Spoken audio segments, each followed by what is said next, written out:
school, and then to develop it, and then to go through about 6 different editions of it before you felt happy with it. But we've just come from Shippensburg speaking on this topic, and so I think you get the better deal of that one, because you get a little chance to refine something when you've given it once. You go through it and sort of see what you didn't need to say and things that maybe you should have emphasized. So here we go. Now it's an interesting way to look at all these things, because I'll just make sure I get my little, there we are. It's a matter of looking at these classes in progression. These are not separate classes in the sense that they're not even necessarily related. They're all related. And it's a theme that builds. So we start in the Garden of Eden, as you might expect. And then we want to talk about the enormity of sin in class 2, which is pretty well evident from the word enormity. And then in class 3, the fact that God created good and evil. Class 4, mankind's response to it, which is another interesting subject to go through the scriptures and see that. And class 5, our inclination to evil, which is always very, I think, valuable to look into and to try to see where our inclination is and how to deal with it. And then finally, a theme that runs through the Bible of overcoming evil with good. And when you look at it this way, you see this as a theme that just runs through with such force through all of what God has revealed to us, that you couple this with God's foreknowledge of knowing what would happen, and you start to see a wisdom behind this that is magnificent, of how God sought to produce sons of light, sons that would be useful in his purpose and in his work, well beyond the little bit of time that we spend personally now. And you can see how he is preparing people, and how certain people reacted to it, and others for good, some for ill. And it helps us, I think, give guidelines to our own life to reinforce what we're struggling to do, and to maybe look a second time, maybe third time, at things that we got to get out of our life. Because God's trying to eradicate evil, even though he uses evil to produce good. That's our idea. Now I want to start off with this little quotation, followed by a few verses in the same chapter, 2 Corinthians chapter 10, verses 1 and 2. Because it's a little section of Corinthians that is hard to put in place, especially when we apply it to ourselves. So it is stated there in verse 1, "Now I, Paul, myself beseech you by the meekness and gentleness of Christ, who in presence am base among you, but being absent am bold towards you. But I beseech you that I may not be bold when I am present, with that confidence wherewith I think to be bold against some, which think of us as if we walked according to the flesh." That seemed to really touch a nerve in the apostle's mind, that people were accusing him of walking in the flesh. And so when you go to verse 3 and you follow it to the end of verse 6, you see how the apostle reacts to that. And I think it's quite a magnificent set of verses, which we will not forget any of our classes. Those verses in 2 Corinthians 10, verse 3 to 6. Because what it tells you and it tells me is that whether we're old or whether we're young, whether we're male or whether we're female, whether we're just new in the truth or whether we've been in there for a long time, whether we're in good health or whether we're sick, we're all at war. And what may seem even stranger is that we may know still people who were conscientious objectors, maybe even ourselves at one time, had to stand up and say we would not go to war. We would not take up the sword against other nations or against other people, or even be in the policing of the various cities and the places that we have to deal with in this world. But when you read this passage, you can't mistake the apostle's argument that we are in a war. Because you see in verse 3, though we walk in the flesh, we do not war after the flesh. So it's acknowledging immediately that we're in a war.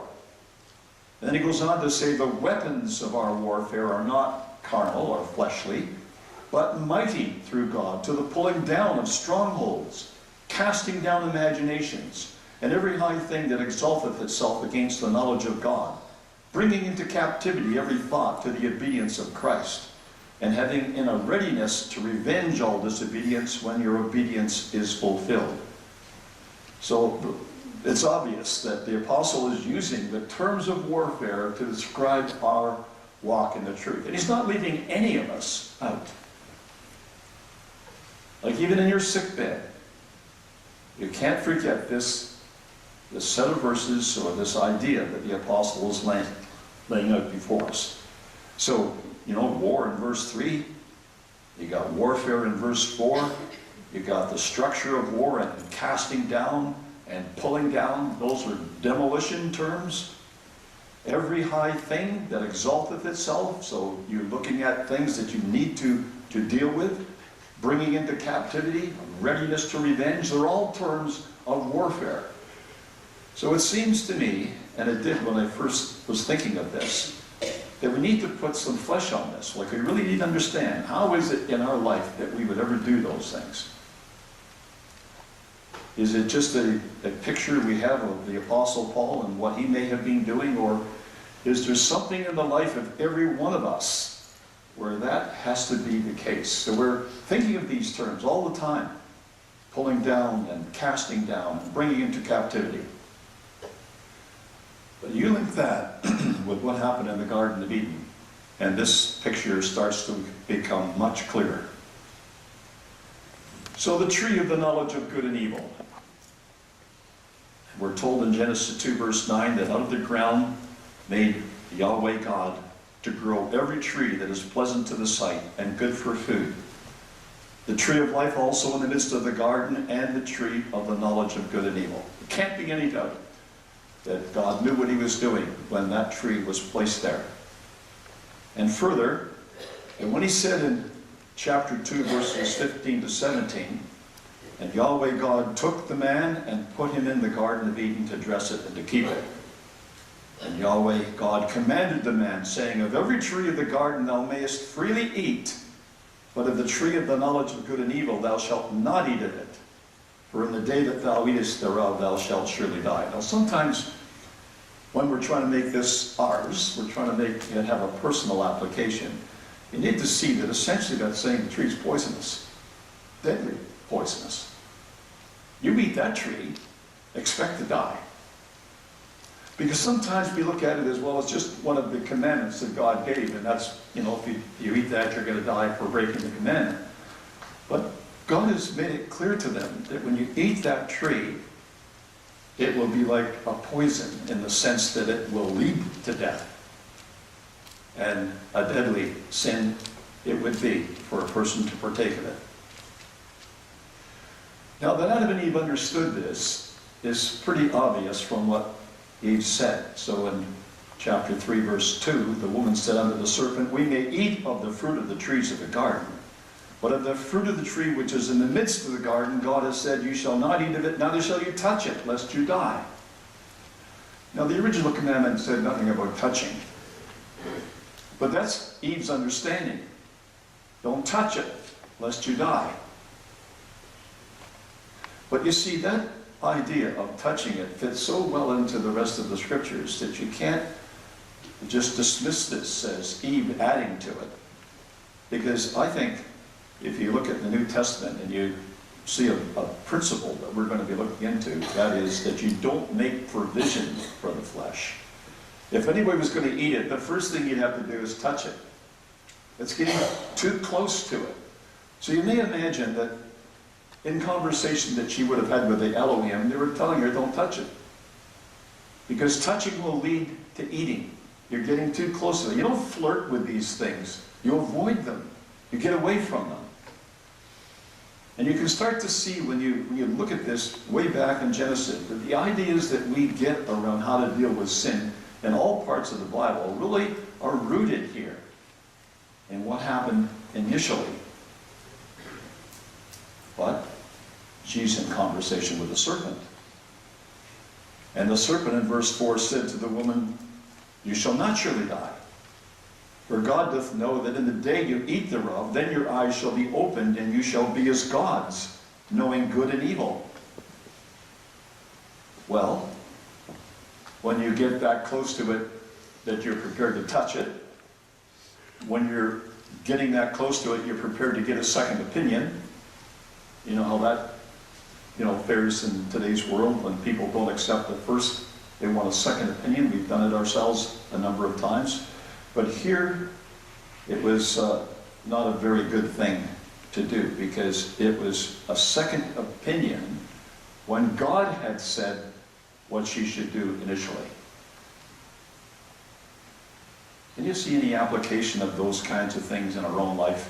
Because that's what we've always got to do, is draw this to our own life. Now, God has said something quite clearly, and we go and get a second opinion on it. If really we thought about what had happened, God had given us the instructions. Who else could compare with God to give a second opinion? And yet when we don't refer to the Scriptures and we don't believe what we've heard the Scriptures to say, quite often we do listen to second opinions. Well, you can see what happened. When she ate of it, as it went on to say in verse 7, the eyes of them both were opened, and they knew that they were naked. They sewed fig leaves together and made themselves aprons. And they heard the voice of Yahweh God walking in the garden in the cool of the day, and Adam and his wife hid themselves among the presence of Yahweh God amongst the trees of the garden. Oh, there was something in eating this fruit, because immediately they ate of it, things began to happen. So the eyes of them were opened, and they knew that they were naked.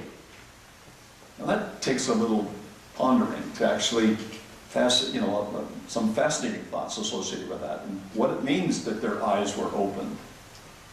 It's an understanding, an awareness, a presence of mind about the fact they'd been naked ever since they started. But now they have a conscience about that nakedness, and they want to cover themselves, so they make this covering of the fig leaves. And when it comes to talking about God, who gave them the commandment, they would rather just hide themselves and not have to engage in that conversation. All of this is just to tell us how sin came into the world. Now, the serpent's lie was worse than just a lie, because it was a mixture of truth and error. And however we read this and however we go through it and ponder it, I think everyone would be led to that conclusion. It's a mixture of truth and error. So in verse 2 of chapter 3, the woman said to the serpent, "We may eat of the fruit of the trees of the garden, but of the fruit of the tree which is in the midst of the garden, God has said, you shall not eat of it, neither shall you touch it, lest you die. And the serpent said unto the woman, You shall not surely die." Second opinion. "For God doth know that in the day you eat thereof, then your eyes shall be opened, and you shall be as gods, knowing good and evil." Now surely verse 4 was a lie, because that's the way the Scriptures take it up in later parts of the Bible. But not everybody perceives it to be a lie. It depends what you think surely die means. If you think that surely die meant that he should have been killed that day, that very day, by being slain, then the serpent is right, because he wasn't slain that day. Some people have taken that meaning of surely die. He should have been slain that day. Well, the serpent says you won't surely die. The serpent was right for people who believe that he should have died that very day by slaying. But the context and the whole of the Bible illustrates that what really was meant is he would begin to die. It was a poison. that went through his system, well, eventually he'd die from it. And that, the serpent told a lie. The serpent didn't have the understanding. The second opinion was based on less evidence, and certainly not better evidence. In verse 5, for God doth know that in the day you eat thereof, then your eyes shall be opened, and you shall be as gods, knowing good and evil, was right, because even the angels acknowledged that later on in the context of chapter 3, that the man and the woman have become like us. They know the difference, or they have some experience, at least, between good and evil. Now, brothers and sisters, you don't want to forget that, because that's the way our society is moving. In the news, in articles, in books, and things that are written, there's a mixture of truth and error. So if you're looking for the little bits of truth to give validation to the rest, you're still taken in by the lies. It's only God's word that actually can keep us from, I think, falling actually by the media of today. And I'm sure that you have read as well as I have about the amount of false information, stories that are planted, propaganda. It's not new to have propaganda, but it is a little new in how prolific it is today. So that you pick up a news article that seems to be, how could anyone benefit by this? But yet someone has planted a story to get public opinion going down a certain direction. And many people seem to be trying to invest in destroying Christian belief. That's what we believe.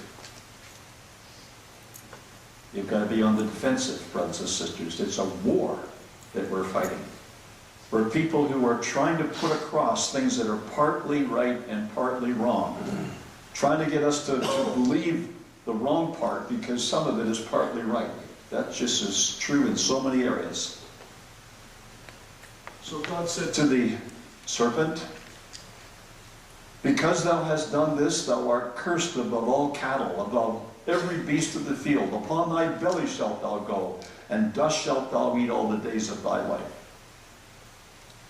Now I know there are a few people that like snakes, but the majority of people repel from them. I guess it depends how deadly they are. So you might see a person with a big snake wrapped around their neck, and seemingly they feel comfortable. I would never feel comfortable with a snake around my neck, no matter what kind of snake it was. But God seemed to have built that into the snake and to its descendants, that whatever it may have looked like before, it would be on its belly now. And dust shalt thou eat. So it's groveling in the dust all the time, right down there and slithering along.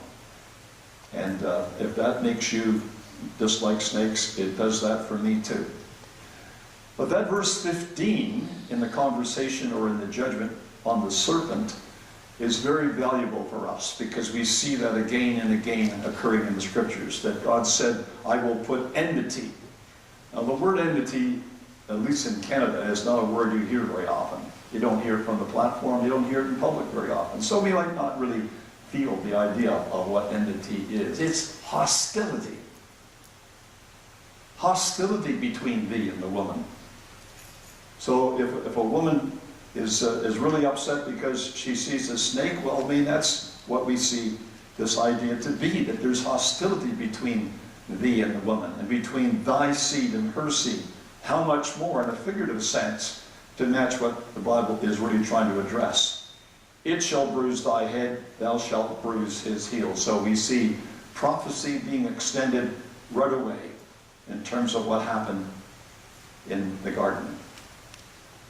In terms of Eve, it says and acknowledges that she succumbed to temptation. So we see the way of temptation laid out right very quickly in the scriptures. The woman saw that the tree was good for food, that it was pleasant to the eyes, a tree to be desired to make one wise. She took of the fruit thereof and did eat, and gave also unto her husband with her, and he did eat. And interestingly enough, when we come to the Apostle Paul's view on sin in Romans chapter 7, or 6, 7, and 8, we see the idea that when a law comes into place, then people seem to think, well, now, we got to do something about it. That's how sin is initiated, by the fact there's something you can't do. I hope that's not the way people react to all the things that we read or listened to this morning in the announcements. But that's the human side of us. That's the fleshly side of us. So you might expect that in some cases where people haven't really made much of a discernment between what's right and wrong and what's fleshly and what's spiritual, that might just be an enticement to them. So she saw that it was good for food, pleasant to the eyes, desired to make one wise, and seemed to forget all about the fact of the commandment of God. Don't eat of it, it's poisonous, it'll kill you. So she took the fruit thereof, and did eat, gave to her husband with her, and he did eat. Now James, as you probably already thought in your mind, because you get that right under that record in Genesis, sees that is the problem that has gone right through all the characters of the Scripture and continues on because it's rooted right in us.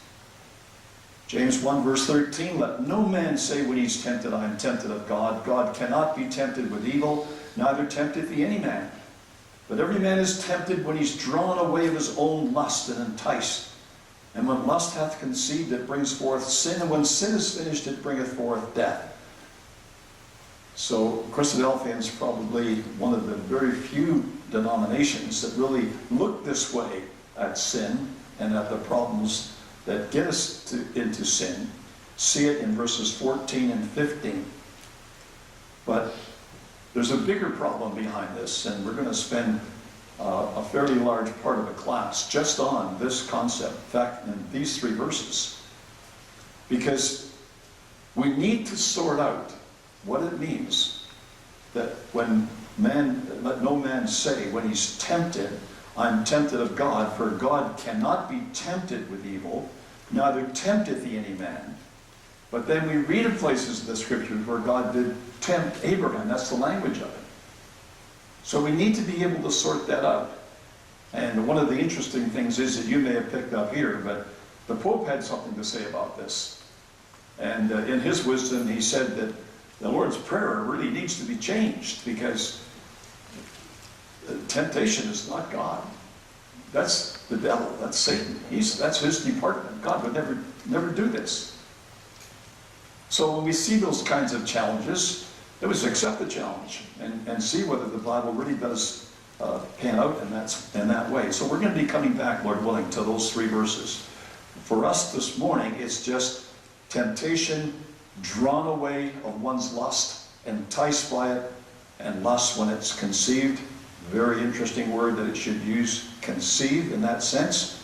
But it brings forth sin, and sin when it is finished brings forth death. So even in 2 Corinthians chapter 11 verse 3 we see this point being made. I fear lest by any means, as the serpent beguiled Eve through his subtlety, so your mind should be corrupted from the simplicity that is in Christ. And that New Testament comment is quite helpful because you can see that there was subtlety involved. The serpent had mentioned things to Eve that she couldn't reason through. That's the idea of a second opinion, especially one that's got part of it's true and part of it is in error. And what it did, it corrupted, or it eroded, or it defiled the conscience of Eve from the simplicity that was in Christ, just the simple commandment that she was supposed to keep.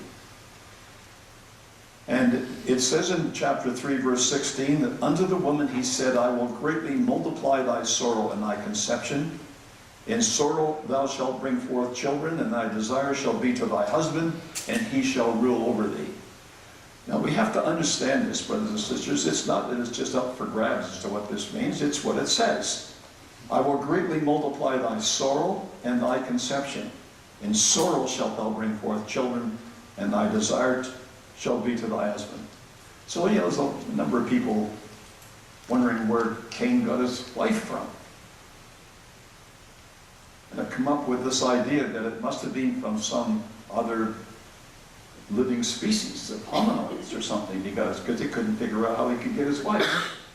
Don't you realize, or I'm sure you do realize when you think about this, that when he says, I will greatly multiply thy sorrow and thy conception, and a woman lived maybe as long as Adam did, 900 years.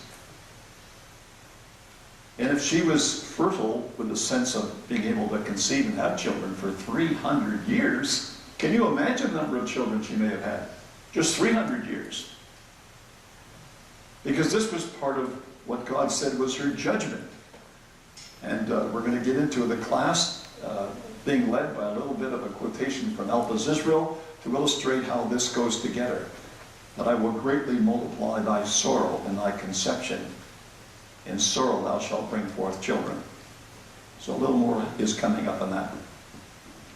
But then the Bible goes on, as the Bible always does. I mean, God has reached out to people to save them. So he says in verse 11 of 1 Timothy chapter 2, let the woman learn in silence with all subjection. I suffer not a woman to teach, nor usurp authority over the man, but to be in silence. Adam was first formed, then Eve. Adam was not deceived, but the woman being deceived was in the transgression. Notwithstanding, she shall be saved in childbearing, if they continue in faith and agape and holiness with sobriety. Now, to understand that, I'll just say a couple words, because it's coming up later on. We put a little more time into this. But I just think we believe it for what it says. She'll be saved in childbearing. So people quote to you, well, what do you do when a woman never has any children? Well, we really don't govern things by the exception, because most women do, sometime in their life, bear children. And I think that is the sense in which that's taken up, that really their salvation would be in childbearing. And we have to see that in a context that we're still building. Unto Adam, well, he hearkened to the voice of his wife. So God says in verse 17 of chapter 3, because thou hast hearkened unto the voice of thy wife, and hast eaten of the tree of which I commanded thee, saying, thou shalt not eat of it, cursed is the ground for thy sake. In sorrow shalt thou eat of it all the days of thy life. But it's interesting to see that he says, because you've hearkened to the voice of your wife. Well, in a sense, even though there's nothing in the record to suggest that Adam was listening to the serpent, and that he was in conversation with the serpent, he certainly was with his wife, and his wife was offering him a second opinion. You know, partake of the fruit with me. When God had said, don't touch that fruit, don't partake of it. So he hearkened unto the voice of his wife. He did similar things to what Eve did to the serpent. But you can see that comes out in Luke chapter 14, verse 26, for instance. It says, if any man come to me and hate not his father and mother and wife and children and brethren and sisters, yea, and his own life also, he cannot be my disciple. And we would understand from a study of the word hate that it doesn't mean utterly detest. You can't really utterly detest your children, your brothers and sisters, never mind your wife, and expect that we would be in God's kingdom. But we can love them less than our God. And for people who get a second opinion, and it outranks God's opinion, then we've got it in the wrong order. And that's the point, I think, that the Lord's making here. If a man comes to me and loves his father or his mother and his wife, his children, brothers and sisters, and his own life more than me, he cannot be my disciple. That comes out perfectly in the study, to see how all that comes together around this concept of partaking of the tree of the knowledge of good and evil. And then he went on to say, well, because of this, Adam, the latter part of that verse 17, cursed is the ground for thy sake. In sorrow shalt thou eat of it all the days of thy life. And that's exactly in line with what God has done whenever sin strikes, is to illustrate to people that now you're going to be living a different life because of sin. And God's going to try to bring good out of that evil. That's the object that God goes about. Like, all right, you're going to have evil now for a period in your life. You probably would have lived happily without it, but if this is what's needed to get you to the kingdom, then you're going to have to endure this. Cursed is the ground for thy sake. In sorrow shalt thou eat of it all the days of thy life. And that's one of the reasons why all of us should be maybe a little bit closer to the ground, closer to what happens in the garden, closer to how we get our vegetables and how things grow than we are. So we just Read again in verse 18. Thorns also and thistles shall it bring forth to thee, and thou shalt eat the herb of the field. In the sweat of thy face shall thou eat bread, till thou return unto the ground, for out of it wast thou taken, for dust thou art, and unto dust shalt thou return. Now I suppose in an area of the world which is as hot as it is down here, you can get sweating before you even start in the garden. When you get into a cooler climate, you got to work to get a sweat. You've got to be doing something to actually get the sweat process working. And then by that time, you've probably got a couple of thorns or thistles stuck in you somewhere. You really get a feel for what this curse was. If children don't get a chance to feel that, even though it's not, nice to feel a thistle or a thorn, with a little talk from mom and dad about what that's all about, and the fact that you have to see a little drop of sweat coming down from the forehead because the child's working, then they really don't understand this. Like, we need these lessons to bring people close to understanding God's word. And the child will read this, he reads it differently now. I know what that means to have sweat coming down my face. I know what it means to have a thorn and a thistle in my hand. Well, in the aftermath, Adam and Eve thought they could make coats of fig leaves, or coverings of fig leaves. And we know, certainly Christadelphians would know, in verse 21, Adam said also, or unto Adam also and to his wife did Yahweh God make coats of skins and clothe them.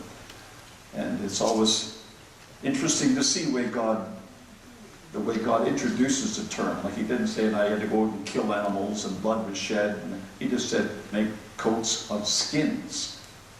So something had to die. He wouldn't take the skin off an animal, have the animal living. So something had to die because there's a principle being exercised and entered into the world at this stage to help people get out of this evil. Yahweh God said, behold, the man is become as one of us, to know good and evil. And now lest he put forth his hand and take also of the tree of life, and eat and live forever. Therefore Yahweh God sent him forth from the Garden of Eden to till the ground from whence he was taken.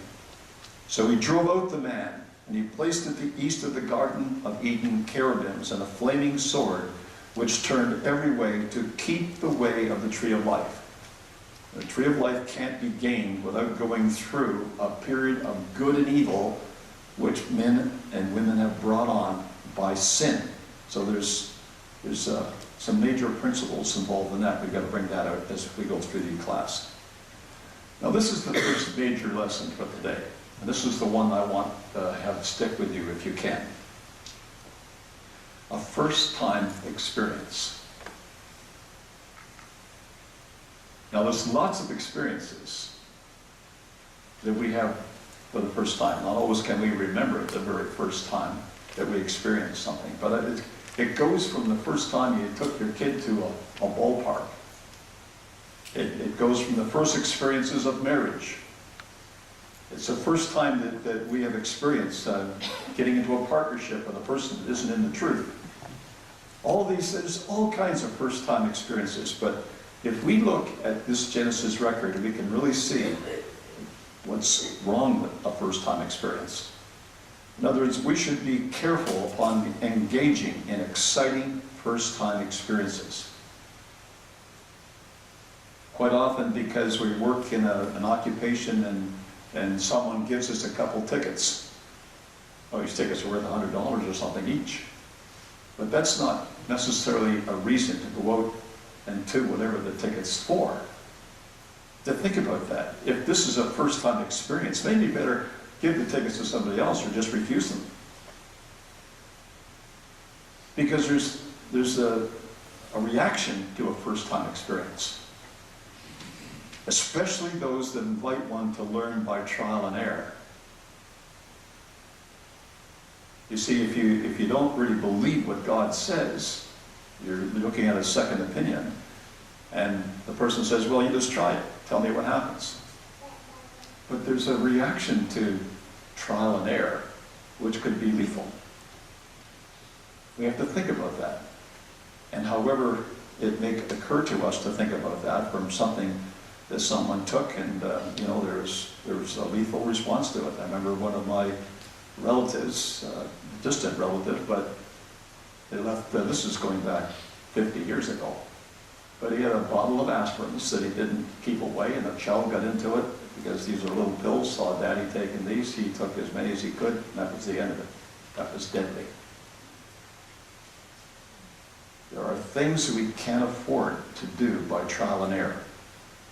All human behavior leads to consequences, and we are never the same afterwards.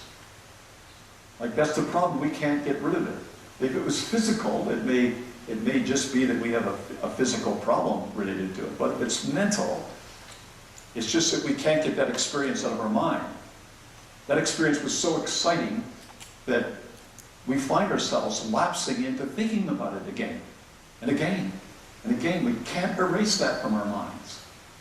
That's the problem associated with a first-time experience. They really should be thought about carefully before we engage in them. Our experiences cannot be entirely forgotten, especially those that were pleasing to the tastes of the natural man, because we not only can think of it, we can maybe smell it, we can taste it, like all those memories come back as well. And so it's getting our whole body excited the more we think about it. We just have to learn how to deal with an experience like that. Or having done something once, it will be somewhat easier to have a second experience. Like you already thought about it the first time, but the second time, well, I've been through that. And if it's sinful, that's going to be a problem for us. It leads to even worse behavior. It might lead to addiction and completely change our life, so that we have to think about those things. It's interesting that others having a first-time experience may cause them to fall from divine favor. Like when you take your child to something, you think, oh, this, it's a nice experience for people. You go there and you have all this fun. But the child might think, hey, this is just wonderful. I want to go again. It's costly. But all those things, I think, stem from Eve and Adam having a first-time experience they could never get away from, never forget, and never would the curse that God put on them be relieved in their life. That's the way we find sin entering into the world. Now you think about this, because this Hebrews quotation is built upon that idea. In Hebrews 11, verse 15, it says, "And truly, if they'd been mindful of that country from whence they came out, they might have had opportunity to have returned." And you think about some of the people that we bring into the truth who have had maybe 30, 40 years in the world. When they come to the truth, they get all these memories. They got all this life behind them. If they are able to think about and ponder, and in times when things don't go well in the ecclesia or it's difficult to do what God has asked, start thinking about what they had done before, it says they might have opportunity to have returned. That is really well written. That means it's just really spiritual, because what happens is we think about things, the next thing we know that now there's an opportunity that allows you to do what you've been thinking about. Before, you were just thinking about it, but now it's temptation that's arrived at your door. You really could go back to those experiences that you left behind if you want to now. So you see, the antidote to that in verse 16 is, no, they desire a better country. Those thoughts come into the mind, they're blanked out. We've got to learn that those things are the strongholds. They are the castles that we're trying to destroy in our life. It's not something outside in the world out there. It's not something necessarily in anybody else, although in some cases the Bible speaks of it being in other people. It's primarily in us, that in our own minds we know where the weakness of our life is that we've got to combat. And we can't entirely get rid of it, because if our mind is allowed to roam, it will go right back to those things, and we can relive it. But if we relive it, we might just be going back. You just turn around and go back. The way to deal with that is to take it into captivity. See, that was the advice that we'll go back to and back to when we see how wise that was. That when you have a problem that's a stronghold in your mind, it's the fleshly side of your mind suggesting this, you gotta take it captive and rule over it. lest it rule over you or rule over me, and we're ending up actually heading in the reverse direction. So we need to desire a better country, and heavenly. Wherefore God is not ashamed to be called their God, for he hath prepared for them a city. Now I just wanted to have this one concluding slide, because this may be another verse that we really need to keep in mind. For in verse 15 of Hebrews 4, we have not an high priest which cannot be touched with the feeling of our infirmities, but was in all points like as we are, tempted like as we are, yet without sin. Now I know there's a follow-on verse there, but I just wanted to highlight that section. He's tempted in all points like as we are, yet without sin. That couldn't have been trial and error. Now we don't have time to develop that idea, but it can be developed around the idea of the scientific method, which our students learn, maybe we learned it in school, that the way you approach science is through the scientific method. You set up a hypothesis, you go through, seeing how it works out, and if it doesn't work out, then you come back and you adjust it until you go through several iterations to you either abandon it altogether or you found what you're looking for. Well, Jesus didn't learn that way. He couldn't have learned that way and be without sin. He had to engage these ideas and remove them from his mind before he ever got into them. That's a much more difficult way to deal with life. But that's how Jesus did it without sin. And how, if we are structured to think that way, how much better we are off. And if we fail in it, then of course verse 16, we come boldly to the throne of grace that we may obtain mercy and grace to help in time of need. And we'll leave it there, Lord willing, bring it and build up again on that tomorrow. Thank you.